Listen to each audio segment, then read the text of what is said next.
नाज़रीन, मटियारी खां bureau chief गुलाम Murtaza Shah ji report मुताबिक़ मटियारी लॻ भेट शाह जे दाख़िली रोड ते कैरी ऐं मोटरसाइकिल में टक्कर जे नतीजे में नौजवान शायान अली राहू फौत थी वियो आहे।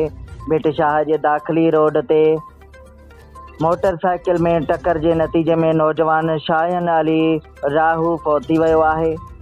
मलाखड़ा ग्राउंड साम्हूं रोड हादसे में नौजवान शायान अली वल्द अरबाब अली राहू थॾे ते फौत थी वियो।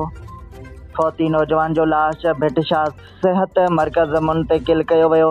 फौती नौजवान जी उमिरि 17 साल ऐं शहर जे जमाल शाह टाउन जो रहवासी ॿुधायो पियो वञे। नौजवान जी ओचिते वफ़ात ते घर भातियुनि ऐं वारसनि में रोज़ राड़ो पइजी वियो, जॾहिं त ड्राइवर कैरी छॾे फ़रार थी वियो। पुलिस पहुची कैरी खे पंहिंजी तहवील में वठी छॾियो आहे।